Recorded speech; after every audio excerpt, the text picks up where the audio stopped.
What's going on, guys, and welcome back to Top 10 Nerd.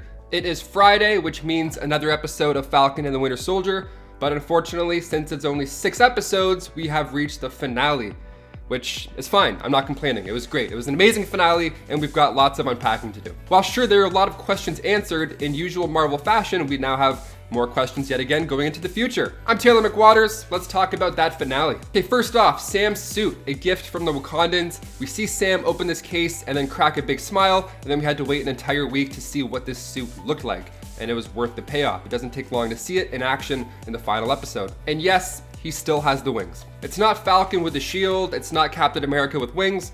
It's just new Captain America. It's sick. It's one unit and it's great. See, many fans were curious if Sam was going to ditch the wings, given the fact that last time we saw him, they were in the hands of Sam's right-hand man from episode 1. His boots on the ground, Torres. Now, Torres made his first comic book appearance in Captain America Sam Wilson issue 3, and by issue 6, he was the new Falcon. So perhaps in the future, he could pull out Sam's old wings, add a few little replacements, maybe get a suit, and then voila, we have a new Falcon to go along with his new Captain America. The combat right off the bat is next level. The way he uses his wings with the shields, I mean, it's clear that we're in for a treat in the future with Marvel's action sequences. But the biggest moment of the episode with Sam has to be his speech after dealing with the Flag Smashers. The GRC comes out, they thank him, they look at his new suit, they're taking selfies, they're filming him, but he's past this routine now. Sam is over this routine. He's done this many times. The whole show up, punch some guys in the neck, shake some hands, maybe sign a baby's forehead, take a photo, and then you fly off looking all cool. No, he's over this. This is beyond that. He begs the question, why does nobody ask when these bad guys like the Flag Smashers, why does nobody ask when they want to take down these government officials? Nobody asks their motive.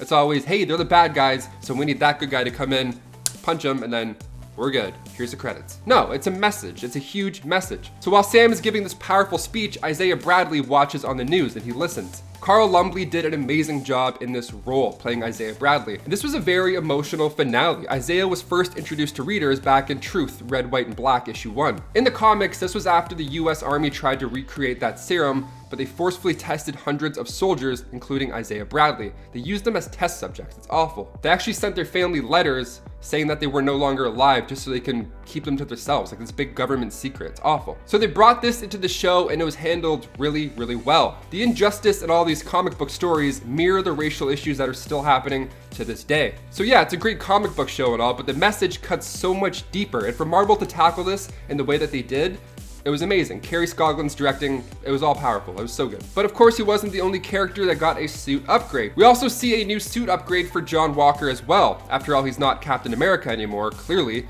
So now what? What's his role? He is a super soldier still. What's he gonna do? In the finale, John has a change of heart. Well, kind of. He saves a truck full of people and then all of a sudden he's good again. That's fine. But he rolls with Sam and Bucky afterwards and all seems to be good until the end of the episode.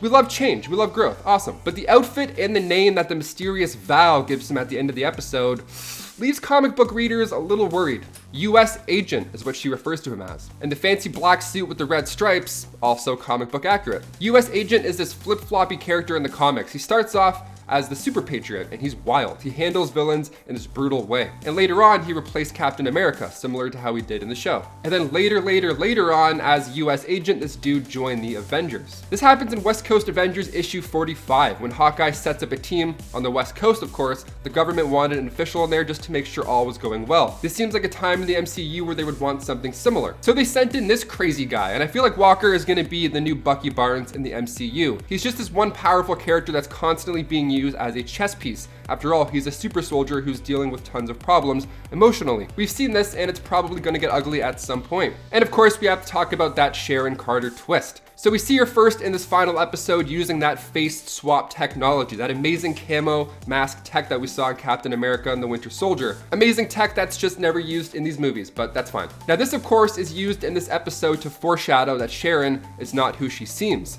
as we find out that Sharon has been the ones pulling the strings this entire time. Sharon is the power broker. Okay, I knew it. I kind of knew it. I didn't really know. I was expecting someone different. We'll talk later. The power broker first entered comics with Captain America issue 230, and their whole deal is that they trade their knowledge of technology for high-paying customers who want to undergo this risky process to maybe end up with superpowers. And this is Sharon's new role in the MCU, which is wild. I was expecting General Ross to be behind it, and then we'd get more of like a Thunderbolts tease, but maybe that's coming in season 2. After all, season 2 is planned. Because we saw Batroc the Leaper making deals with Sharon. He was demanding cats times the amount of money that they agreed on. It's also revealed that she worked with Karli in Madripoor all those years ago. She reminded Sharon of a younger version of herself. But do we need a season 2? Yeah, for sure, yeah. So we'll go along with it. While the other Flag Smashers were en route to the raft, Zemo was listening on the radio, and then the truck exploded. Now, it's unclear if he was relying on their arrival or if he was behind the explosion. We're still kind of in the air. Because Val tells Walker's wife that it couldn't have worked any better if she planned it herself. And then she's like, oh, well, maybe I did. Oh, I'm just kidding, I didn't. But maybe. Nah. So she's teasing us at the end too, which is fine. We don't know what's happening, but we're happy to wait and find out. But I do smell the Thunderbolts in the making for sure. Guys, what did you think about the finale of The Falcon and the Winter Soldier? Actually, scratch that. What did you think about the entire show? We want to hear all your thoughts, concerns, predictions, anything, you name it. Let's talk shop. Guys, I've been your host, Taylor McWatters. Thanks so much for tuning in to Top 10 Nerd, and we'll see you next time. Peace.